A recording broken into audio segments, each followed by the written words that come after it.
시청자 여러분 안녕하십니까? CNB 메디컬 클리닉의 신철아입니다. 요즘 우리 아이들 사이에서는 키짱이니 얼짱, 몸짱 이런 말들이 유행하고 있다고 합니다. 다른 아이들은 하나같이 쑥쑥 잘 자라주는데 우리 아이는 왜 잘 자라지 않는 것일까 하고 속상할 때가 많은 부모님들도 계시다고 합니다. 또래 아이들에 비해서 키가 지나치게 작다든지 또 너무 비만한 경우에는 친구들 사이에서 위축될 뿐만 아니고 자신감을 잃게 되고 나아가서는 성격 발달 장애까지 초래할 수 있다고 하니 부모님들 입장에서는 걱정이 되실 수밖에 없을 겁니다. CNB 메디컬 클리닉 오늘 이 시간에는 아이들의 꿈과 자신감까지 키워주는 어린이 키 성장 클리닉에 대해서 알아보겠습니다. 도움 말씀 주시기 위해서 김성훈 안의원, 김성훈 박사님 자리해 주셨습니다. 원장님 날씨도 추우신데 이렇게 나와주셔서 고맙습니다. 예. 네. 눈도 요즘 많이 왔죠? 예, 눈이 많이 어린이들이 왔어요. 눈에서 많이 뛰어놀면 키 성장에도 도움이 될 것 같습니다. 예, 그렇죠. 요즘 우리 청소년들, 초등학생들 보면은 키도 굉장히 크고 등치도 듬직하거든요. 그래서 과거에 비해서 많이 커진 것 같은데 다른 나라하고 비교한다든지 과거 우리나라 청소년들이나 어린이하고 비교했을 때 우리나라 아이들의 키 상황, 현황은 어떻습니까? 예. 사실 요즘 아이들이 키가 많이 큽니다. 네. 또 키가 큰 반면에 키가 작은 아이들도 아주 많죠. 2004년도에 그 문교부에서 그 초중고 학생들에 대해서 그 검사한 조사 결과가 있는데요. 같이 보시면서 보시죠. 네, 그러시죠. 예. 지금 현재 그 표에 보시면은 10년 전인 94년보다 우리나라 남학생 평균 키는 3cm 이상 더 자랐고요. 네. 여학생들 경우는 10년 전보다 2cm 이상 더 자랐습니다. 그래서 그 고3들을 보면은 173.6cm, 여학생의 경우는 161.1cm, 그다음에 중3의 경우는 167.8cm, 중3의 여학생들 경우는 159.4cm, 초등학교 6학년 경우는 149.1cm, 또 여학생 경우는 150.3cm 이렇게 나타나고 있는데요. 이 키 성장 상태를 봤을 때 앉은 키에 비해서 이렇게 전체 키가 많이 큰 걸로 되어 있습니다. 네, 하체가 크다는 말씀이시죠? 그렇죠. 서구화되는 어떤 성장 상태를 보여주고 있고요. 네네. 그런 만큼 우리가 초등학교 3학년들, 초등학교 6학년들을 봤을 때, 초등학교 6학년들은 평균 키가 156.2cm, 149.8cm인데, 그, 키 성장에 관심을 가져줘야 될 경계 신장이 144.3cm, 여학생 경우에는 표준 신장이 150.3cm인데, 네. 그, 경계 신장은 145.2cm, 그리고 저신장의 경우는 남학생들 경우는 135.6cm, 여학생의 경우는 136.1cm로 이렇게 편차가 많이 늘어나고 있습니다. 네. 예. 그리고 과거에 비해서 평균적으로는 굉장히 커졌는데 큰 아이들도 있지만 상대적으로 작은 아이들도 또 많다는 얘기 아니겠습니까? 예, 맞습니다. 네. 그리고 성장량을 비교했을 때 보통 여학생들 같은 경우는 초등학교 5학년, 6학년 때 성장이 가장 많이 일어나고 있고요. 네. 남학생들은 초등학교 6학년, 중학교 1학년 사이에서 성장이 많이 일어나고 있습니다. 그 다음에는 성장량이 많이 툭툭 떨어진 걸로 되어 있고요. 네. 저희 병원에서도 최근에 내원한 여학생들의 초경 연령을 조사해 보니까 보통 여학생들이 초등학교 5학년부터 5학년 여름방학부터 초등학교 6학년 여름방학 때까지 이렇게 그 사이에 초경이 상당히 대부분이 오는 걸로 보이고 이것은 부모의 세대보다 약 3년 정도 많이 빨라지고 있는 상태입니다. 네. 그 표로 설명을 해주셨습니다만은 그 표의 평균 키를 보고 자기 아이가 몇 센치인가를 보게 된다면은 아이의 발달 상태가 정상적인지 잘못되어 있는지 예. 판별할 수 있을 것 같습니다. 그렇죠. 아까 그 초경도 빨라지고 급성장하는 게가 사춘기 아니겠습니까? 그것이 바로 초등학교 후반이라고 한다면은 과거에 비해서 너무 빨라졌지 않냐 생각이 되는데 예. 사춘기가 이렇게 빨라진 원인이 있습니까? 그러죠. 사춘기가 오는 연령을 보면은 그 표에서 보시다시피 서구 구미에 비해서 서구 유럽 쪽에서는 약 13세 정도에서 사춘기가 오고 있고 네. 미국의 경우는 12.5세 정도의 사춘기가 오고 있습니다. 그런데 지금 현재 우리나라는 12세에 못 미쳐서 사춘기가 오고 있는 상태로 나타나고 서구보다 더 빨라져 버렸군요. 예. 네. 상당히 60년대에 비해서 그 사춘기 오는 그 상태가 급속적으로 빨라지고 있고 또 이것이 이런 원인들을 보면은 첫째가 서구화된 식생활, 이 표에서 보시다시피 서구화된 식생활과 그다음에 그 육류, 지방기름수의 많은 과다 섭취, 그다음에 어떤 인스턴트 식품 그다음에 어떤 육류의 그 항생제라든가 호르몬 문제 이런 것들이 좀 작용하고 있는 것 같고요. 둘째로는 자연환경이 변하죠. 네. 근데 우리나라가 많이 옛날보다 따뜻해졌습니다. 그리고 경제 성장이 높아지다가 보니까 따뜻하게 생활을 하게 되고 이런 문제와 환경 호르몬 그렇게 내분비를 교란시키는 환경 호르몬 문제도 상당히 그 사춘기를 빨리 부르는 요인이 아닌가 싶은 생각이 들고요. 셋째로 가정 환경과 사회 환경인데 이것은 우리나라에서 가장 문제점으로 좀 제시되고 있는 문제이지 않느냐는 생각이 드는데요. 인터넷 시대라든가 TV 이런 곳에서 성인 문화의 조기 접촉, 네. 음란물이라든가 애들이 많이 볼 수 있게 되고 또 밤에 이루어지는 야간 문화가 발달되는 우리나라의 경우 이런 것들도 문제성이 있게 되고요. 이러다 보니까 가족과의 대화가 부족하게 되고 운동이 부족하게 되고 수면도 부족하게 되고 또 학업 스트레스 이런 정신 스트레스가 사춘기를 빨리 부르지 않느냐 하는 것으로 보이고요. 이런 것들은 조금 우리나라가 조금 문제성이 있지 않느냐라는 그런 우려감이 듭니다. 네. 일반적으로 사춘기라고 한다면은 학자들 사이에서도 질풍노도의식이라고도 이렇게 말씀들 하시고 그렇죠. 네.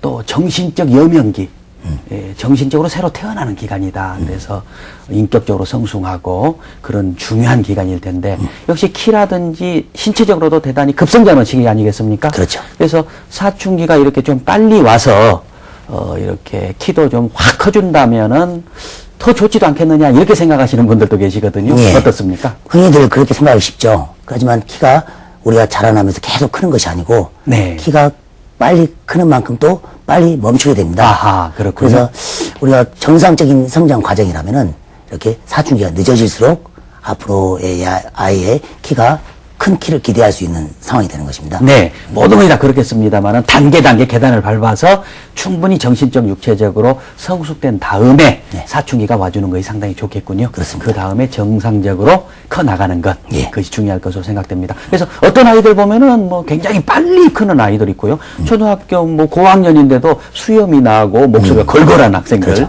그런 경우도 있을 것이고 좀 늦게 크는 아이들도 있는데 어쨌든 요즘에 이렇게 여러 가지 문화적인 또 음식 이런 것 때문에 사춘기가 빨리 온다고 한다면은 우리 부모님들이 우리 아이가 지금 어느 정도 성숙 단계, 발달 단계인가를 안다면은 아이를 지도하고 키우는데 큰 도움이 될 것 같습니다. 네. 아이가 이렇게 급성장하는 사춘기에 접어들고 있다 하는 그런 징후를 어떻게 보면 알 수가 있습니까? 결국 이제 사춘기가 빨리 오는가 늦게 오는가의 판단인데요. 우리가 그 판단 기준은 TW2라는 방법과 TW3라는 방법을 통해서 뼈 상태와 신체 발육 정도를 보는 그런 것으로 볼 수 있는데요. 네. 가장 정확한 것은 엑스레이라든가 이런 걸 통해서 직접 성장판을 보고 고연령을 계산해 보는 것입니다. 네. 예, 주위에서 보면은 부모님들이 내 아이가 아직 어리고 또한 내가 아이가 어리고 그러니까 키 클 수 있는 시간이 많이 있을 것이다 하거나 나는 고등학교 때 가서 컸고 아빠는 군대 가서 컸으니까 너도 그때까지 기다려봐라. 그렇게 말씀하시는 예. 부모님들 많으시죠? 예. 그런 경우는 상당히 위험한 생각이죠. 네. 그래서 요즘은 예전보다 애들이 사춘기가 빨라지고 있고 또한 그만큼 또 성장이 빨리 끝나기 때문에 여아는 초등학교 저학년 때부터 남아는 초등학교 고학년이 되면은 또 그 전보다 빠른 것도 좋습니다. 그 전에 이미 성장 상태를 잘 검진해 보는 것이 좋은 생각이라고 보입니다. 네. 뭐 이제 조기 성장의 자가 진단법 네. 그런 것이 있으면 좀 소개해 주셔야 되겠습니다. 예. 자가진단법 우리 펴러 보시죠. 네. 첫째가 한 11가지로 보면 되는데요. 첫째가 애모가 또래에 비해서 조숙해 보인다. 네. 그다음에 가족 중에 삼촌이나 이모 또 부모가 일찍 크고 또 일찍 성장이 멈춘 조기 성장 과정을 겪은 경우가 있다. 또 치아가 나고 빠지고 또 걷고 말하는 등의 성장 발육이 또래보다 빨랐다. 그다음에 동물성 음식을 좋아하고 패스트푸드를 잘 먹는다. 그러면 그만큼 또 키에 비해서 비만하고 체지방이 많다. 그다음에 체질적으로 애가 열이 많고 땀이 많이 흐르는 경우가 있다. 그다음에 아토피 피부염이라든가 비염, 천식 등의 알레르기성 질환이 있어서 수면의 질이 안 좋다. 그다음에 TV라든가 그다음에 컴퓨터 앞에서 오랫동안 앉아있고 움직이기 싫어한다. 그다음에 부부간의 갈등, 가족 간의 불화, 그다음에 대화 단절 이런 가정 불화가 또 하나 요인이 되겠고요. 야가 생각이 깊거나 뭐 사고가 많은 정치적으로 조수한 아이라든가, 그 다음에 2차 성장이 다른 아이보다 빠른 경우, 이렇게 수염이 나거나, 그 다음에 여드름이 나거나, 유방이 형성됐던 어떤 2차 성징이 빠른 경우에, 이런 경우는 부모들이 미리 그 네. 성장 상태를 검진해 보는 것이 좋을 듯 네, 싶습니다. 사춘기가 너무나 빨리 와서 빨리 성장하고 성장이 멎어버리면 오히려 최종 성장은 더 작아버리기 때문에 예. 이런 경우에 해당이 된다면은 미리 좀 조치를 취해주는 것이 중요할 것 같습니다. 네. 원장님 이번에 그 경찰관들 뭐 시험에도 키 제한이 있다고 그래서 여러 가지 예, 논란이 설왕설래가 있었지 않겠습니까? 예. 그래서 우리 부모님들 뭐 아이들을 어떻게든지 잘 키워서 제 꿈을 실현하는 사회 구성원이 되고자 하실 텐데 키가 작은 부모님들은 더 걱정이 되실 것 같아요. 나를 닮으면 어쩔까 하고 키가 유전과는 어떤 관계가 있는지 소개 좀 해주셔야 되겠습니다. 그래서, 요즘은 많이들 이제 그런 경우가 적은데요. 예전만 해도 내가 작으니까 너는 뭐 어쩔 수 없이 숙명적으로 키가 작을 것이다. 네. 그런 생각을 하고 많이 키 키우는 것을 포기를 했었는데, 물고기 송어 아시죠? 네. 예. 송어는 강이나 계곡에다 알을 낳고 또 부화가 되면 다시 바다로 가서 거기서 성장해서 또 다시 자기가 태어난 모천으로 돌아와서 하는 강해형 물고기입니다. 알에서 부화되면 야가 바다로 가야 되는데 어떤 원인에서 바다로 가지 못하고 계곡에서 자라는 친구들을 우리가 산천어라고 부릅니다. 네. 근데 정상적으로 바다까지 가서 성장한 송어는 크기가 7, 80cm가 되는데 계곡에서 자란 산천어는 30cm 정도. 절반밖에 안 되는군요. 예, 그 정도 이렇게 자라지 못합니다. 결국 똑같은 알에서 부화됐지만은 그 자라난 환경에 따라서 그 차이가 2배 가까이 되는 것이죠. 네. 비근한 해로 우리나라 북한 청소년들과 남한 청소년들을 비교했을 때 약 11cm 키가 차이 나거든요. 결국은 50년도 안 됐지만은 영양과 네. 환경에 의해서 이렇게 키 차이가 많이 나는 것이라고 볼 수 있습니다. 그러므로 부모들이 키는 팔자소관이고 뭐 유전돼서 어쩔 수 없는 것이다 이렇게 포기하고만 있을 것이 아니라 적극적으로 나서서 키 치료를 해주는 것이 좋을 것이고요. 나아가서는 또 키 몇 센치가 아니라 아이의 꿈과 어떤 이상을 키워주는 어떤 그런 상황이 됐으면 좋겠습니다. 네. 그러니까 같은 유전인자라고 하더라도 영양이나 환경 상태에 따라서 큰 차이를 보여주는 예를 들어 보여주셨습니다. 예. 유전이 기본이긴 하지만은 여러 가지 영양 환경에 따라서 얼마든지 키를 더 키워줄 수 있다. 네. 그리고 마지막 말씀 멋집니다. 키뿐만 아니라 꿈과 자신감을 키워주자. 예, 그렇게 말씀해 주셨습니다. 어차피 유전이 기본이지만 환경이 중요하다는 말씀을 네. 해주셨는데 그렇다면은 키 성장을 결정하는 유전과 환경의 영향은 어느 정도나 되는지 예. 종합적으로 좀 설명을 해주셔야 그렇죠. 되겠습니다. 신장은 선천적인 인자로만 결정되는 것이 아니고 방금 말씀드린 후천적인 인자, 네. 환경이라든가 또 여러 가지 운동이라든가 결정해주는 인자가 되는데요. 자세히 보면은 표에서 보시다시피 유전적인 인자는 약 23% 정도 되고요. 그 다음에 영양이 31%, 운동이 약 20%, 그 다음에 환경이 16%, 그 다음에 엄마의 관심, 사랑, 수면 이런 것들이 15%로서 이런 환경만 조절만 잘해준다면은 이미 키 클 수 있는 70% 정도의 조건을 갖추게 된다는 것을 알 수 있겠습니다. 네. 그러니까 영양, 운동, 환경, 정서, 사랑을 얼마나 많이 받느냐. 그렇죠. 이런 것들이 훨씬 더 큰 영향, 7, 80% 영향을 차지하는군요. 예. 네. 이런 것들을 잘 조정해서 우리 아이들이 쑥쑥 잘 자라도록 해줘야 될 것 같습니다. 아무튼 키가 작다면은 아이 본인으로서는 상당히 심리적으로 위축될 것 같고요. 예. 부모님들 입장에서도 이 아이가 자라서 사회생활 하는데 결혼 문제라든지 여러 가지 애로를 겪지 않을까 걱정이 되실 것 같습니다. 키가 작다. 이러면은 정말 성장 부진이다. 이런 경우는 반드시 치료 대상이 된다. 이런 기준이 있습니까? 예. 아이들이 상대적인 키를 보고 이렇게 키가 작다고 하는데요. 사실은 그 성장 기준에 맞춰서 우리가 진짜 애가 성장 부진인지 저신장인지를 봐야 됩니다. 네.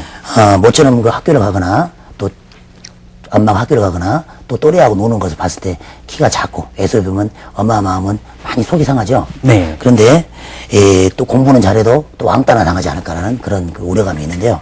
우리가 표로 보시면은 키가 3% 스타일 이하 이렇게 일대를 의미하는데 우리가 임상적으로 봤을 때는 25% 이하를 네. 우리가 임상적인 저신장의 기준으로 보고요. 네.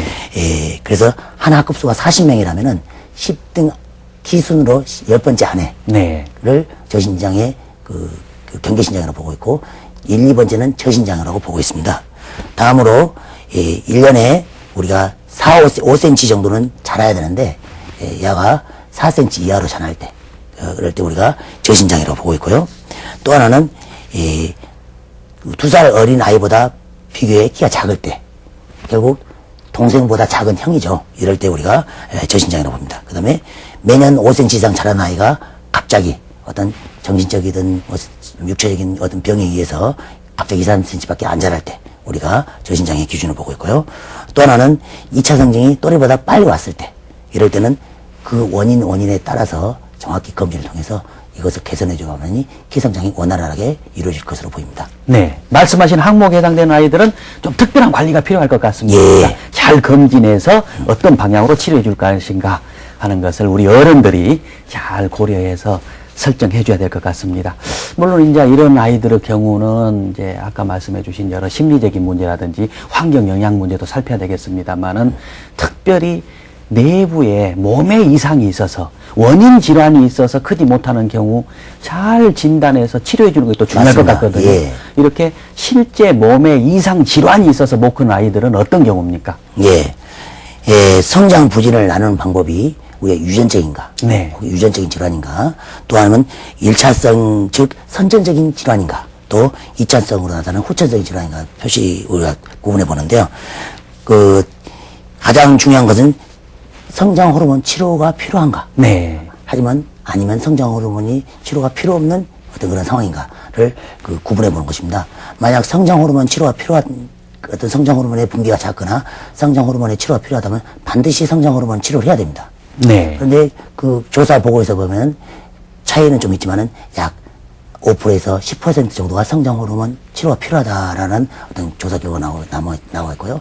약 94%에서 90% 이상은 성장 호르몬 필요가 필요하지 않다라는 그런 그 질환을 그 조사 보고가 있습니다. 그래서 뭐 염색체 내분비성 저신장이라든가 염색체성 저신장, 자궁 내 성장 지연, 뭐 골형성 이상, 대사성 성장 저신장 이런 경우는 우리가 보다도 좀 정밀하게 그 따져서 그 저신장 치료를 해야 되는데 그림에서 보시는 바와 같이 이렇게 어떤 성장 호르몬 치료가 필요한 애들은 이미 어려서부터 표시가 납니다. 네. 이렇게 이 경우는 골 형성이 미흡해서 나타나는 그림이고요. 두 번째는 성장 호르몬이 특발적으로 저하돼서 성장이 안 되는 경우요. 세 번째는 유전적인 질환인 터너 증후군 네. 이런 경우는 염색체 이상 질환이죠. 네. 나타나게 되고 이렇게 성장에 대해서 어떤 호르몬 치료가 필요한 질환들은 이미 밖으로 어려서부터 나타나기 때문에 부모님들은 내 아이가 성장 이런 질환이 아닌가 하는 것은 특별히 걱정 안 해도 되실 것으로 보입니다. 네, 그러니까 성장 호르몬이 필요한 질환을 가지고 있는지 아니면 그냥 원인 치료를 해야 될 것인지 예. 구분해서 몸속에 있는 이상 질환을 분별해서 진단해 보는 것이 중요할 것으로 생각이 예, 됩니다. 맞습니다. 그렇다면 한방에서는 어떤 기능적인 면과 이런 저성장과 관계가 있다고 보시는 겁니까? 예, 한방에서도 뭐 현대 생리학과는 키 성장에 대해서는 크게 다르지 않는 이론을 가지고 있습니다. 네. 예. 그래서 한방에서는 저신장을 예전부터 해로라는 질환과 또 오지, 또 오연이라는 그 질환으로 분리해서 치료를 해왔는데요. 예, 한방에서 보는 성장 발육의 부진은 선천적인 면과 후천적인 면을 가지고 그 치료를 하고 있습니다. 네. 선천적인 면은 부신피질이라든가 뭐 호르몬의 문제가 관계되는 신장 기능계의 부진으로 나타나는 저신장이 있고요. 네. 두 번째로는 후천적인 면으로는 소화 흡수, 비위장인 기능계가 약해서 어떤 영양 흡수가 안 됨으로써 저신장이 일어나는 원인으로 기본적으로 보고 있는 상태죠. 네. 그러니까 성장을 방해하는 허약 상태를 호르몬과 관계되는 신장 질환에 문제가 있다. 예. 신장에 문제가 있는 신장 경우. 기능계라고 합니다. 네, 기능계. 그리고 소화 흡수가 잘 안 되는 소화 기능계. 예. 이렇게 두 가지로 구분해 주셨습니다만은 또 오장 기능 상당히 그 오장 그렇죠. 육부 예. 그런 기능을 중요시하는 것 같습니다. 한방에서는. 그래서 오장 기능과 관련돼서 그 아이의 체질적인 상태에 따라서 이 아이가 어떤 허약 체질인가를 좀 구분해서 설명을 해 주셔야 되겠습니다. 그렇습니다. 성장 에너지를 공급해야 하는 오장육부의 기능이 다 원활히 잘 됐을 때 아이가 성장 발육이 잘 좋은 겁니다. 네. 근데 어떤 체질적인 양태라든가 오장육부의 기능이 저하 그런 것들을 제가 표를 보면서 설명드리죠. 네네. 첫 번째가 비위장계 허약합니다. 이런 경우는 음식으로부터 성장 에너지를 정확히 제대로 흡수 못하는 경우죠. 네. 먹어야 크는데 못 먹으니까 안 크는 거죠. 이런 애들을 보면은 음식 먹는 걸 좋아하지 않고 또 입이 작고 편식을 주로 하고 잘 토하거나 참을밀하고 또 입냄새도 많이 나는 경우가 있고요. 그 다음에 소화력이 원래 좋지 않아 잘 안 먹습니다. 네. 옛날에 저희 부모님들이 뭐 먹고 죽은 귀신이 때깔도 좋고 네네, 그랬죠. 네. 먹는 놈한테 못 당한다. 네. 이런 말이 있듯이 일단 잘 먹게 할 수 있는 어떤 위장 기능을 보강해야 될 것이고요. 네. 두 번째는 우리가 그 호흡기계 허약한데요. 이런 경우는 면역 기능계 약화입니다. 그래서 네. 면역 기능계 약화로서 면역을 만드는데 성장하러 가야 될 에너지를 면역을 만드는 데로 허비하는 거죠. 네. 그래서 이런 애들 보면은 감기를 잘 걸리고 발열, 기침, 만성기관지염, 만성천식, 아토피증이 있고요. 감기가 유행한다 싶으면 제일 1등으로 걸립니다. 그리고 나는 것은 제일 또 늦게 났습니다. 네. 이런 애들이 특징이 그렇고요. 그 다음에 또 그 감기를 안 걸리면 어떻게 될 것처럼 찾아다니면서 감기 나는 네네. 애들이 있습니다. 그런 경우에 성장 에너지가 그렇게 허비되는 겁니다. 그리고 세 번째로는 순환기 및 정신신경계 허약합니다. 이런 경우는 성장 에너지를 필요한 곳으로 잘 공급해줘야 되는데 공급하지 못하는 경우가 깜짝깜짝 많이 놀래죠, 이런 그렇죠. 아이들은. 예, 예. 이런 애들은 불안해하고 초조해하고 또 잠도 혼자 못 잡니다. 네. 그리고 잘 불안해하면서 예민해지죠. 그리고 잠자다 울기도 하고 잠꼬대하면서 소리도 지르기도 하고 이런 애들이 많고요. 그 다음에 성장 에너지를 효율적으로 비효율적으로 과잉 사용하는 간 기능계 그 대사 허약화가 있습니다. 이런 경우는 피로를 잘 느끼죠. 네. 어지러워하게 되고 끄떡하면 코피를 잘 흘리게 되고 학교 갔다 가방 들고 와서 그냥 픽픽 쓰러지고. 쓰러지고 네네. 특히 학기 초면 더 심해지고 네. 그런 경우가 또 쥐도 잘 난다고 그럽니다. 이런 애들이 네. 그 간 기능 및 대사 기능이 허약하고요. 나머지 그 다음으로는 성장 에너지를 기성장으로 가게 하는 능력이 부족한 빈혈생식기 및 골격계 허약합니다. 소변이 잦고 밤에 야뇨증이 있어서 뭐 깊은 수면을 못하게 되고 밤에 무릎이라든가 어깨가 아프다게 쌓고 그다음에 별일도 아닌데 뼈가 잘 부러지는 아이들이 있습니다. 이런 경우에 우리가 빈혈생식기 및 골격 허약이라고 그럽니다. 그다음에 마지막으로 그 성장 에너지를 열로 다 날아가 버리게 하는 열체질아들이 있습니다. 네. 손일이 많은 이런 경우는 손끝이 한 절마다 벗겨지고 그다음에 잠잘 때 어떻게 보면 창고만 찾아다니면서 잠을 잡니다. 얘들이 네. 그런 애들이 있고요. 그다음에 그 전신순환이 안 돼서 좀 조급해지고 급해지고 이런 그 상황들이 가지고 있는데요. 물론 이것이 단독적으로 하나하나 나타나는 경우도 있지만 대부분이 복합적으로 나타나는 경우가 있습니다. 결국 우리가 성장 분인의 원인을 보면은 단적으로 표현하면 장기의 기능의 허약으로 성장 에너지의 흡수의 기능의 저하, 그 다음에 또 불필요한 것으로 성장 에너지를 허비하는 상태, 네. 이런 경우를 잘 구분해서 치료한다면 성장에 좋은 그 효과를 발할 수 있겠습니다. 네네. 그러니까 최근에 그 뭐 어떤 잡지에서 보니까 미혼 여성들에게 남성의 외모 기준이 뭐냐고 그랬더니 키 큰 남자다 그랬거든요. 네. 그래서 이렇게 원장님께서 방금 말씀해 주신 허야가 이런 아이들은 반드시 치료해서 잘 성장하도록 좀 해줘야 될 것 같습니다. 네. 실제 원장님께서 이런 성장 치료를 통해서 잘 치료가 되어서 잘 성장이 된 그런 사례가 있다면 좀 소개를 해 주시겠습니다. 몇 사례를 소개해드리죠. 네. 차트를 보시면요. 박모라는 학생이 89년 11월 1월생인데요. 초진시에 왔을 때 153cm로서 또래보다 3cm 정도 작았습니다. 네. 아빠 키는 170cm, 엄마 키는 155cm였는데 예상 키가 169cm로 나타났습니다. 야는 유전적으로 이 정도 클 수 있는데 성장 치료를 잘 통해서 야가 잘 따라주고 그래서 여기다가 약 5cm 이상 커서 현재 키가 174cm로 아주 만족할 만한 효과를 본 경우고요. 네. 두 번째 경우는 김모 학생인데 91년 11월생인데요. 초진 씨는 134cm, 또래 아이보다 2.5cm 정도 작았는데 아빠 키가 162, 엄마 키가 160인데 예상 키는 167.5cm였습니다. 그래서 이 변수엔 6.5cm를 성장 치료를 통해서 잘 크게 한 결과 현재 키가 175cm로 아주 크겠던 예가 되겠고요. 이런 경우는 유전적인 한계를 벗어나서 큰 경우죠. 네. 예, 아주 잘 큰 경우입니다. 이 아이의 성장 치료의 그 결과를 보면 치료 전과 치료 후의 그 그림을 보면은 이렇게 평균에 못 미쳤던 것이 이렇게 아주 상위에서 잘 컸던 예를 볼 수 있고요.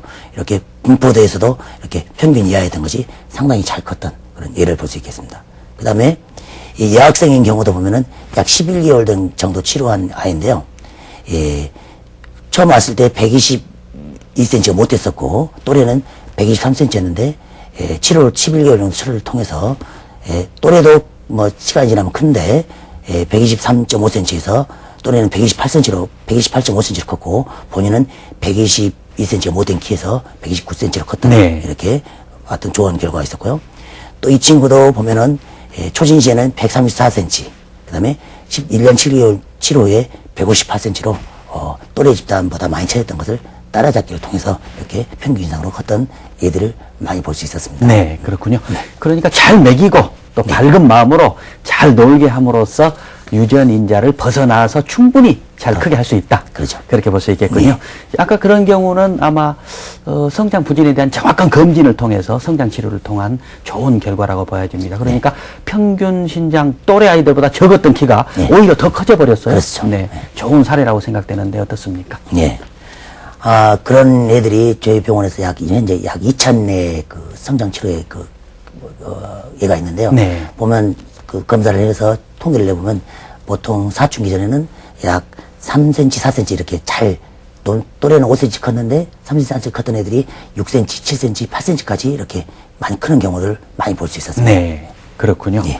이제 그런 어른이 된다고 해서 다 커버린 사람을 성장 치료를 또 한다고 해서 다 크진 않을 것 같거든요. 그러죠. 도대체 성장 치료를 하려면은 기본적인 조건을 갖춰야 될 것 같은데 어떤 조건을 만족시켜야 됩니까? 예. 그 조건을 보게 되면은 첫째 우리가 차트로 보시면요. 예, 성장판이 열려 있어야 됩니다. 두 번째는 성장 호르몬이 잘 분비돼야 되죠. 네. 그다음에 적당한 운동을 하도록 해줘야 되고요. 충분한 수면을 취할 수 있도록 해야 됩니다. 그다음에 각 성장에 따른 그 때에 따른 어떤 맞춤형 어떤 영양 공급과 네. 운동 치료, 약물 치료들을 해줘야 되리라고 생각됩니다. 네.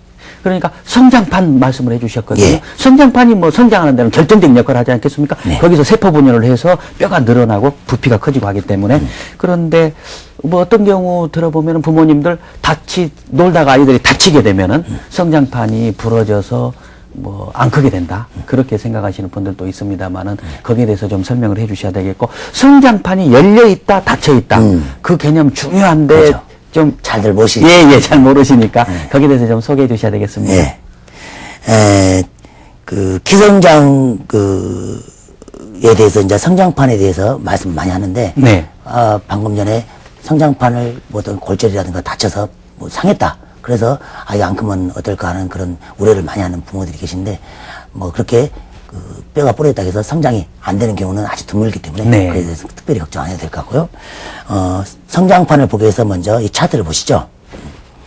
왼쪽에 있는 그림이 성장판이 현재 열려 있는 소아의 뼈고요. 오른쪽에 있는 그림이 성장판이 닫혀져 있는 성인의 뼈죠. 네네. 이렇게 화살표 된 부분들이 다 성장판입니다. 까맣게 간격이 있다는 얘기죠? 예, 그렇죠. 네. 다 이렇게 어깨라든가 손 마디마디, 팔목, 팔꿈치, 그다음에 우리가 특히 키와 관계되는 무릎, 그다음에 고관절 부분, 발목 부분, 발가락 부분 다 성장판이 있어서 아이들 이 부분이 성장 호르몬이라든가 영향에서 분열이 되면서 키가 크게 되는데 성인들은 이것이 닫혀져서 더 이상 크지 않은 거죠. 그래서 네네. 성장하려면 이것이 열려 있어야 되는 겁니다. 그래서 네. 나이 든 사람들은 성장할 수 없는 이유가 닫아져 있고 또 그 소아들은 열려져 있기 때문에 성장 호르몬에 의해서 성장판이 작용하는데요. 이 그림에서 보시다시피 지금 현재 이 그림은 엄마와 자녀가 같이 찍은 손목뼈입니다. 네네. 근데 이 가운데에 보면 하얀 선이 보이는 것이 성장판이 열려 있다. 네네. 어머니는 그 뼈가 다쳐서 이제 없는 겁니다. 다 붙어 있어 버리죠? 예, 그러죠. 네네. 이 발뒤꿈치도 이것이 성장판입니다. 네. 그리고 손목 보이고요. 무릎에 보니 하얀 선이 또 성장판인데 이 하얀거나 검었던 선이 아예 없어지면서 닫아져 버리는 것이죠. 엑스레이만 찍으면 간단하게 볼 수 있겠군요? 그러죠. 네. 그렇듯이 이 성장판에 표에서 보시다시피 이 영양과 호르몬과 운동 자극을 통해서 이렇게 키가 잘 커가는 것을 우리가 볼 수 있는 것입니다. 네. 그러니까 성장판이 열려 있다. 그 말은 엑스레이 하나 찍으면 간편하게 볼 수가 있는데 계속해서 더 클 수 있다. 네. 그런 의미다. 그렇게 볼 그렇죠. 수 있는. 어른들은 닫혀 있다. 그렇죠. 그것은 다 성장이 끝났다. 네. 그렇게 보시면 되겠습니다. 또 이제 궁금해들 하시는 것이 성장판이 열려 있다는 개념하고 골연령, 뼈 나이, 그 소리를 부모님들이 많이 들어보셨거든요. 예. 그래서 골연령, 뼈 나이가 아직은 어리다, 낮다, 높다, 이런 말을 들어보시고 그런 의미가 어떤 의미일까 궁금해들 하십니다. 예, 그러죠. 예, 성장판 검사를 통해서 우리가 알 수 있는 것이 뼈 나이. 네, 그렇습니다. 그 엑스레이를 통해서 뼈 나이를, 즉 고려연령을 정확히 판단할 수 있는데요. 우리 나이는 아이들이 세 가지가 있습니다. 이 표에서 보시는 바와 같이 역연령과 그다음에 즉 달력 나이죠. 네네. 태어난 후로 시간이 얼마나 되었는가. 이게 만 몇 살이다 할 때 그 역연령이 되고요. 하나는 키연령. 현재 아이가 키가 몇 살 또래와 같은 키를 가지고 있는가. 네. 어떤 나이와 관계없이. 그다음에 세 번째가 뼈 나이입니다. 이 뼈 나이는 생물학적으로 얘가 얼마나 성숙되어 있는가를 네. 보는 것입니다. 그래서 우리가 가장 중요한 것은 키연령과 고려연령입니다. 예를 들어서 키연령에 비해서 고려연령이 높다. 네. 그러면 야는 앞으로 키 클 시간이 작고 키가 작을 것이다. 네. 이런 걸 알 수 있고 네. 반대로 키연령이 고려연령보다 높다. 네. 그런 경우는 야는 앞으로 키 클 수 있는 시간이 많기 때문에 또 키가 잘 커왔기 때문에 야는 키가 정상적으로 잘 클 것이다. 네. 이렇게 우리가 그 연령을 가지고 알아볼 수 있는 것입니다. 네네. 그러니까 골연령도 역시 엑스레이 하나 찍어보면 쉽게 볼 수 있는 거 아니겠습니까? 그러죠. 이제 네. 정확히 엑스레이를 통해서 주로 손목을 찍어서 손목과 예, 예. 무릎과 이렇게 찍는데요. 어떤 그 보는 편차가 크기 때문에 네. 전문가들에 의해서 정확히 봐야 됩니다. 네, 보통은 이제 손목에 여기 뭐 우리가 공기놀이를 하는 조약돌 네. 그런 것들이 11개가 있는데 그게 뭐 차근차근 1년, 2년을 예. 거치면서 하나하나 생성되기 그러죠. 때문에 전문가 선생님이 정확하게 몇 개가 그죠. 어느 정도 성숙되어 있는가 그죠. 봐서 모양도 보고. 네네. 예. 그래서 11개가 다 성숙되면은 성숙이 끝난 것이 골연령이 다 끝난 것인데 아직 몇 개밖에 성숙이 안 됐다. 그럼 앞으로 충분히 더 커나갈 수 있는 예. 성장할 수 있는 잠재력이 있어서 이럴 때는 골연령이 낮다 이렇게 판단하는군요. 그렇죠. 그러니까 골연령이 낮다는 것은 앞으로 키가 클 수 있다. 그죠. 이렇게 클 수 판단하면 있는 시간이 되겠습니다. 많이 있고 바로 이것이 우리가 흔히 말하는 TW2 메소드. 네. 그 방법입니다. 그렇군요. 그렇다면 이제 한방에서 치료를 하기 위해서는 검사를 잘 해야 되지 않겠습니까? 네. 어떤 검사들을 하게 됩니까? 예, 성장 클리닉, 저희 병원을 이제 성장 클리닉을 내원하시게 되면은, 예, 성장판이 열려 있는가, 또 아이가 앞으로 키 클 시간이 또래보다 더 많이 남아 있는가, 적게 남아 있는가. 네. 그렇다면은 야가 성장을 현재까지 이렇게 왔는데 성장의 부진이 원인이 되는 질환이 무엇인가를 네. 정확하게 보기 위해서 약 10여 가지 정도의 그 검사를 하게 됩니다. 화면을 보면서 말씀드리죠. 네네. 지금 저 사진은 이제 먼저 보면은 아이와 부모의 키를 재는 사진입니다. 그리고 저것은 체성분 상태로 인해서 야의 체성분 상태, 뼈는 어떻게 되고 무기질은 어떻게 되고 네네. 또 근육량 얼마나 되고 야가 어떤 다른 요인이 있는가 찾아보는 검사고요. 저 검사는 그 체열 진단으로서 아이의 오장육부의 기능이 어디는 실하고 어디는 약한가 네. 그런 것을 보면서 붉은색이 예. 역시 혈액순환이 잘 되어 있다는 그렇죠. 말씀이죠? 저 검사가 바로 이제 그 성장판 상태를 보는 그 검사인데요. 저 검사를 통해서 고려령을 정확히 측정하게 됩니다. 네네. 저 아이 경우는 아직 손목의 성장판이 아직은 덜 닫혀있기 때문에 네. 키 클 수 있는 아이고 이번에 최근에 봤는데 상당히 키가 많이 커서 왔더라고요. 네. 기뻤습니다. 저 아이 네. 때문에. 지금 저 같은 무릎이 검정성이 보이고 성장판이 열리는 상태고요. 저 그림은 아이들이 요즘 운동도 안 하고 오랫동안 앉아있기 때문에 자세들이 많이 틀어집니다. 그래서 네. 그 바른 자세인가, 뼈가 틀어져 있는가, 그다음에 다리는 O다리인가 X다리인가 하는 그 검사를 통해서 체형을 교정하기 위해서 네. 하는 검사입니다. 예. 그리고 저것은 뭐 다른 척추가 틀어진 체형 교정할 때도 많이 쓰는 치료입니다. 네네. 그리고 마지막으로 저하고 상담을 해서 야의 원인과 성장 연령, 고려령 그런 것들을 잘 따져서 원인 질환이 무엇인가 저진장에 대한 그래서 잘 해서 하는 치료 내용이고 그 외에도 뭐 여러 가지 그 검사들이 있습니다만은 한 11가지 정도 검사를 하고 있습니다. 네네. 철저하게 아주 여러 가지 검사를 하는군요. 예. 상당히 신뢰가 갑니다. 이제 그런 검사를 해보면은 아이의 성장 상태가 어떤 상태인지, 어떤 문제가 있는지, 이런 것들이 정확하게 검진이 될 것 같습니다. 예. 검진이 된다면은 문제가 있는 경우에는 치료가 꼭 필요한 경우에 예. 아이를 치료 단계로 들어가야 될 텐데. 그렇죠. 치료법 상당히 궁금합니다. 예. 치료법은 이제 저희들이 여러 가지 치료법을 가지고 예를 들어서 성장침, 성장약, 그다음에 성장단, 뭐 마사지요법, 그다음에 성장 경월 그런 것들이 있는데, 예, 화면을 보면서 보시죠. 네네. 예, 저 경우는 아이들의 성장판에 그 저주파 자극을 줌으로써 네. 그쪽으로 혈류를 증강시켜서 성장 호르몬이 잘 그쪽으로 와서 키성장에 도움이 되게 하는 예, 치료법으로서 아이들이 침맞기를 무서워하거든요. 아프니까. 네. 그것은 아프지 않은 치료가 되고요. 저것은 지금 현재 성장탕을 만들기 위해서 여러 가지 약물들을 복합적으로 예를 들어서 뭐 산약이라든가 숙지향, 그다음에 여러 가지 파고지, 두충 이런 성장에 좋은 약물들을 보여주고 있습니다. 동충하초도 상당히 키성장에 좋은 약물이 되겠고요. 네네. 두충 이런 약물들을 쓰고 있습니다. 천마는 뇌에서 성장 호르몬을 잘 나오게끔 하는 좋은 작용을 하게 되고, 네. 오가피는 다리 성장을 좋게 하게 하는 네. 작용입니다. 저것은 이제 척추의 그 부항 요법으로서 척추 오장육부의 기능을 활성화시키고 척추를 바르게 해서 하지까지의 어떤 경혈의 그 흐름을 잘 좋게 하는 그 요법으로서 얘들이 처음에는 조금 아파하지만은 나중에는 저걸 하고 나면 몸도 가볍고 공부도 더 잘할 수 있다고 하는 경우가 많습니다. 저 치료는 현재 그 척추가 틀어졌을 때 오다리라든가 엑스라일 때 교정을 통해서 이렇게 그 체형을 바르게 해서 성장판으로 혈류 개선을 촉진시켜서 이렇게 그 치료하는 방법으로서 성장 마디마디 성장판에 있는 부분에 그 근육이라든가 그 인대를 풀어줌으로써 저런 치료는 매일 해주는 거 좋을 것 같습니다. 부모님이 할 수 있으면 마사지를 하면서 스트레칭을 해주는 동작을 하시면 네. 아주 좋습니다. 저 치료는 어떤 치료입니까? 저것은 골반이 틀어져서 아이가 허리가 문제 있을 때 하는 문제고요. 성판을 자극을 주기 위해서 하는 여러 가지 운동요법입니다. 네. 그래서 척추의 해기요법이라 해서 거꾸로 매달리는 동작을 통해서 이렇게 그 자세도 교정시키고 또 그 관절 마디마디를 풀어줌으로써 이렇게 성장이 잘 될 수 있게끔 하는 작용을 합니다. 저렇게 흔들어줌으로써 그 뼈도 잘 맞춰지고 네. 또 관절 마디마디다 이렇게 성장 호르몬이 잘 기능을 잘하게 하는 그런 작용을 하고 하는 여러 가지 운동 치료법 중에 하나고요.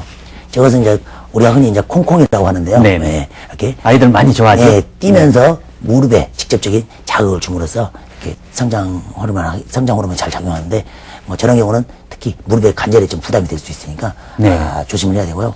저희 병원에서는 특히 이제 그 아이들에 따라서 그 맞춤형 키 키우기 처방을 하고 있습니다. 네. 맞춤형을 하고 있는데 0세부터 2세 사이에는 새싹 키우기라고 해서요. 영양분을 잘 받아들이고 또 엄마로부터 받아들인 면역력을 잘 지키고 또 면역력을 더 증강시켜서 어떤 그 세상에 나가서 이렇게 잘 씩씩하게 잘할 수 있게끔 비바람에도 잘 견디고 이렇게 하게끔 하는 면역력을 높여주는 치료를 하는데요. 그 성장 포인트는 영양 흡수를 증강시키고 네. 또한 병증으로 해서 애들이 아프고 나면 큰다. 그런 말씀을 하지 않습니까? 네네. 그래서 그런 것도 조절해주는 약물을 쓰고 면역력을 강화시키는 치료를 하게 되고요. 특히 엄마나 아빠가 스킨십을 통해서 그 무릎이라든가 전신을 마사지, 성장 마사지하는 치료를 중심으로 하게 되고요. 그 다음에 3세부터 10세의 아이들한테는 김매주는 시로 이야기를 하고 있습니다. 네. 그래서 성장을 방해하는 만성병. 이때는 애들이 뭐 불량식품도 먹게 되고 사회에 나와서 면역력이 떨어진 경우에는 환경에서 감기라든가 여러 가지 만성질환을 앓게 됩니다. 네. 이런 그 만성병 등의 잡초로 표시될 수 있는데요. 잡초를 매주고 성장의 환경이 잘 되도록 그 땅도 골라줘서 그 치료하는 식인데요. 치료 포인트는 성장 호르몬을 잘 분비되게 하고 만성 질환을 개선시키고 또 그 어떤 약물이라든가 불량식품에서 해독시키는 어떤 방법을 통해서 치료하는데요. 이때는 성장탕 또 성장침 그다음에 뭐 성장혈 마사지 그다음에 키 크기 추나요법 이런 것을 통해서 치료를 하게 됩니다.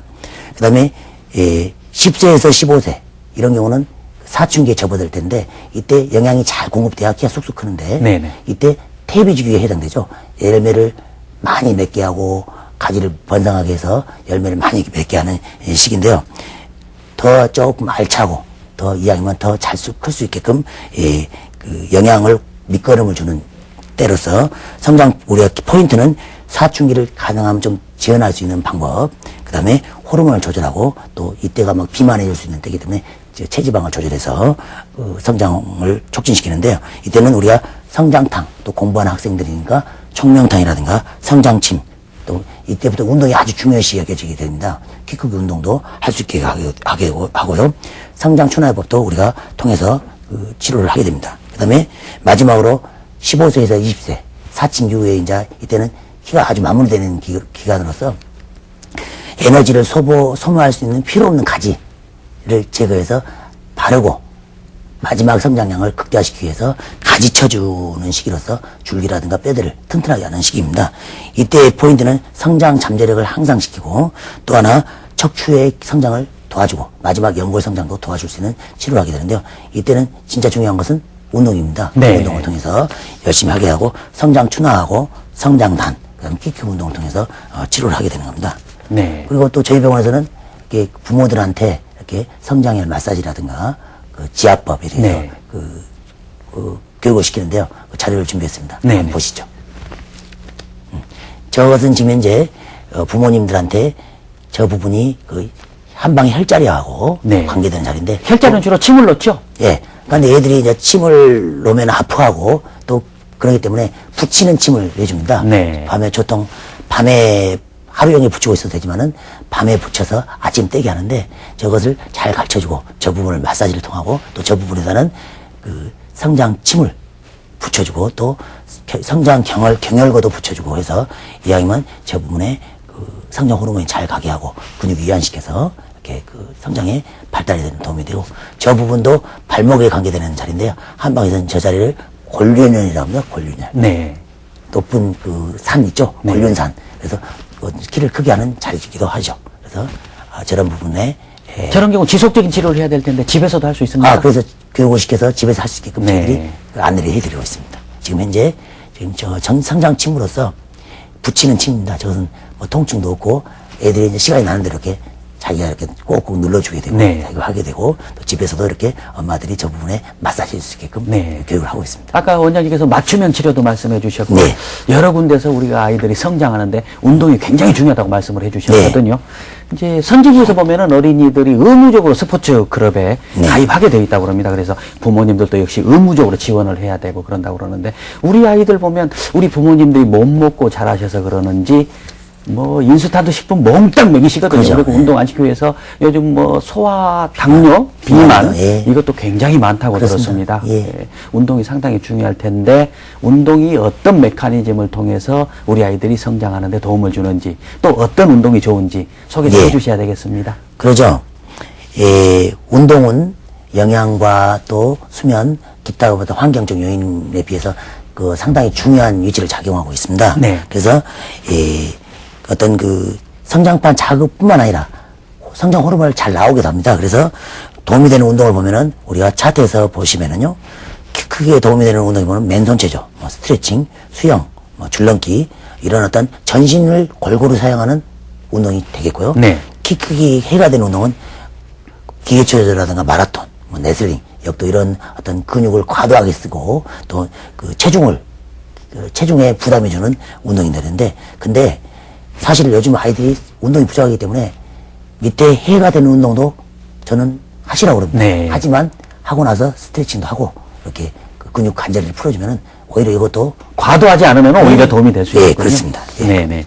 그래서 아무튼 그 역시 운동이라고 하는 것도 성장 호르몬을 네. 촉진시켜서 키를 크게 하는 것 같습니다. 네. 또 운동은 육체적인 것뿐만 아니라 정신적으로도 대단히 좋지 않습니까? 네. 아무리 강조해도 지나치지 않는 것이 운동인 것 같습니다. 네. 어떤 운동이 우리 아이들 크는데 좋은지 화면으로 준비했습니다. 네. 보시면서 설명 좀 해주십시오. 예.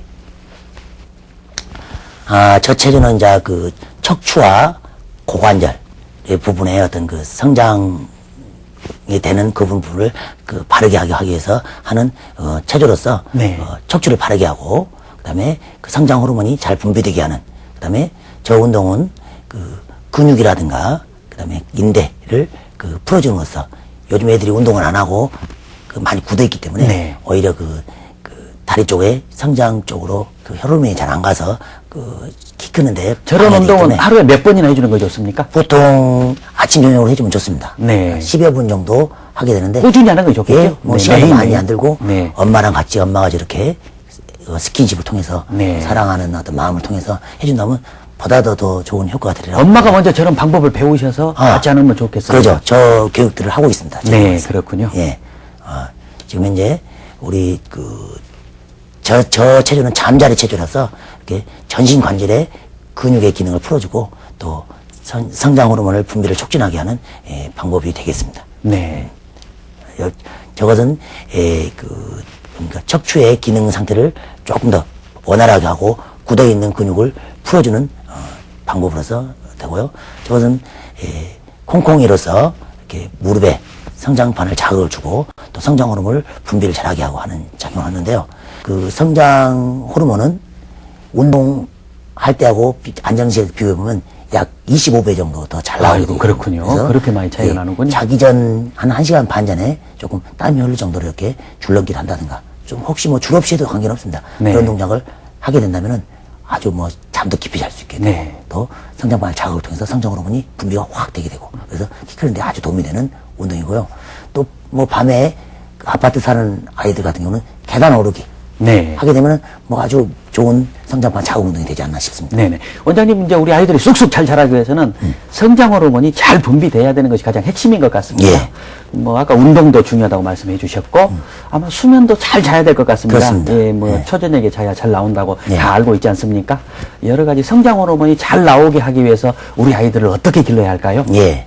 일단 성장 호르몬은 하루 종일 나오는데 보통 우리가 밤 10시부터 새벽 2시 사이에 대부분이 나온다고 보입니다. 네네. 근데 우리가 성장 호르몬이 잘 나와야 키가 크는데 첫째, 성장 호르몬을 잘 분비하기 위해서는 수면 시간이 중요합니다. 성장기에는 최소한 7, 8시간 이상 잠을 자야 됩니다. 그래서 어른들이 하시는 말씀이 얘들은 잠에서 큰다. 그렇지 네. 않습니까? 그 다음에 스트레스를 받지 않고 자라야 됩니다. 근데 뭐 옛말에 작은 고추가 맵다. 키 크고 속 없다 그런 말이 있듯이 작은 고추가 맵다는 소리는 스트레스 많이 받고 그만큼 성장은 안 나오고 그러다 보니 키가 안 크고 네. 또 키 크고 속 없다는 소리는 누가 뭐라 해도 허허 웃고 널널하다는 소리 아닙니까? 네. 그러니까 성장은 잘 나오게 되고 키가 크게 되는 겁니다. 이러듯이 스트레스를 받지 않고 커야 되고요. 자기 전에 엄마들이 먹이면 먹이죠? 필지 알고 아하. 많이 먹입니다. 사실은 위장이 비어 있어야 성장으로 잘 나옵니다. 그래서 아, 그렇군요. 자기 전 3시간 이내에는 음식을 먹이지 말고 우유 같은 음식을 먹더라도 2시간 전에는 먹여주고 그 사이에는 음식을 안 먹이는 것이 성장 호르몬을 잘 나오게 합니다. 그 다음에 네 번째는 요즘 아이들이 햇빛을 볼 시간이 없습니다. 그렇죠. 낮에도 네. 뭐 새벽에 해 뜨기 전에 학교 갔다가 저녁 늦게 해지고 학교로 오고 낮에도 햇빛을 볼 수 있는 시간이 없는데 햇빛을 봐야만이 멜라토닌 호르몬이 호르몬이 생성이 되면서 수면도 깊게 하고 또 그 성장 발육에 아주 좋고 뼈도 튼튼하게 하지 않습니까? 네. 그런 조건을 가져줘야 됩니다. 네. 이제 아이들이 태어나서 1, 2년 내에 팍 크지 않습니까? 네. 그리고 또 사춘기가 되면서 이렇게 급성장을 이루게 되는데, 농사 질 때도 물을 줘야 될 때, 비료를 줘야 될 때가 있는 것이거든요. 예, 맞습니다. 이런 성장 치료 때도 있는 것 같습니다. 어느 기간이 가장 좋은지 궁금합니다. 성장 치료 때는 우리가 교과서적으로는 남자는 만 23세, 여자는 21세로 되어 있는데 많이 이렇게 사춘기가 빨라짐으로써 네. 최소한 남자는 20세 이내, 여자는 18세 이내에는 치료를 해야 될 거라고 보입니다. 임상적으로. 네. 그 후로 지나면 성장이 안 되고요. 그 다음에 성장에 있어서 가장 중요한 것은 그 사춘기 전이라는 겁니다. 그래서 남학생의 경우는 뭐 사춘기 시작하는 어떤 그런 고환이 커지기 전이라든가 성기가 커지기 전, 여자들 같은 경우는 유방의 어떤 블레스트 버드, 유방이 생기기 직전에 성장치료를 해줘야 되는데, 뭐 중요한 것은 그 또래 집단에 비해서 어떤 그 분포도가 경계신장, 저신장을 봤을 때 경계신장 이내라면은 치료를 그 전이라도 해줘야 되리라고 생각됩니다. 네네. 엊그제 그 TV에 보니까 여자 농구선수가 거인증이더해요. 예, 맞습니다. 그 친구도 없고 이 사회 속에서 살아가기가 어렵다. 그런 인터뷰를 하는 걸 봤습니다. 맞습니다. 뭐 또래 집단보다 이렇게 초등학교 때 머리 하나 정도 팍 크면은 부모님도 상당히 좋아하시면서도 걱정도 되거든요. 네, 맞습니다. 그렇게 큰 아이들도 치료를 해야 되는 겁니까? 어떻습니까? 예, 초등학교 저학년 때 이제 키가 아주 컸던 친구가 초등학교 저학년에서 키가 큰 친구가 고등학교 때 만나보면 어떻게 보면 내가 상당히 작은데 그 친구보다 내가 더 커 있는 경우가 많이 네. 있습니다. 이런 경우가 바로 그 사춘기가 되면서 성혼이 분비 되면서 이렇게 초등학교 저학년 때 확 큰 경우거든요. 네. 이런 경우를 우리가 다소간의 성조숙.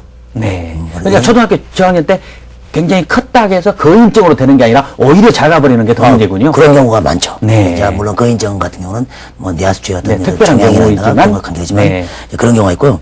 일단은 그 키가 초등학교 때 크다 할지라도 야가 사춘기 어떤 성징이 나타나면서 큰 경우는 빨리 검진이 필요하지만은 사춘기 성징이 나타나지 않고 야가 큰 경우는 아주 좋은 양호한 성장을 하고 있다. 그렇게 보시면 되고요.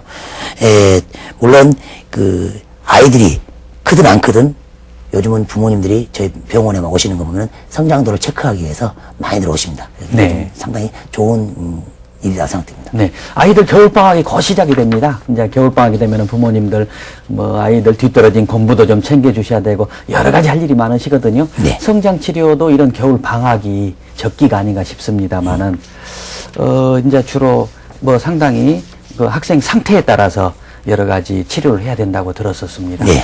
근데 이제 여러 가지 그 음식, 네. 인스턴트 음식 많이 먹이거든요. 그렇죠. 그래서 비만 이런 것이 생기고 그러는데 우리 아이들이 성장하는데 좋은 음식 좀 소개해 주셔야 되겠습니다. 일단은 단적으로 이야기해서 성장에 필요한 음식은 고단백, 네. 고칼슘, 그 다음에 저지방 음식으로 요약할 수 있겠습니다. 그래서 이런 음식을 적절히 잘 먹여줘야 이렇게 그 비만하지도 않고 성장 호르몬에 허비도 되지 않고 이렇게 가르칠 수 있는데요.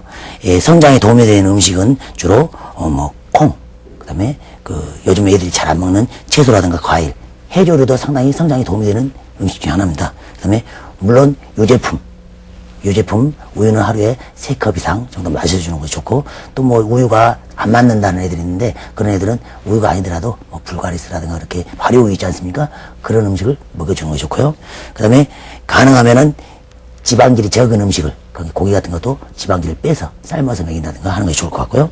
그 다음에 그 하루 3끼를 반드시 적절하게 영양에 맞춰서 먹어야 되고, 특히 그 밤늦게 먹지 않는 걸 강조했었고요. 그 다음에 편식하지 않고 먹어야 되는데 특히 아침을 안 먹는 아이들이 있어요. 이런 경우는 꼭 반드시 아침을 먹도록 교육 지도를 해야 될 것으로 보입니다. 네네. 이제 아이들은 우리의 미래의 꿈 아니겠습니까? 훤칠한 키에 쑥쑥 잘 자라준다면 얼마나 대견스러울 것 같습니까? 근데 이제 키 작은 아이를 둔 부모님들이라면 걱정도 많으실 것 같습니다. 시간이 많이 흘렀습니다, 원장님. 예, 부모님들에게 당부 말씀 있으면 한 말씀 해주십시오. 예. 끝으로 당부 말씀드리고 싶은 것은 키는 때가 있습니다. 그 때를 지나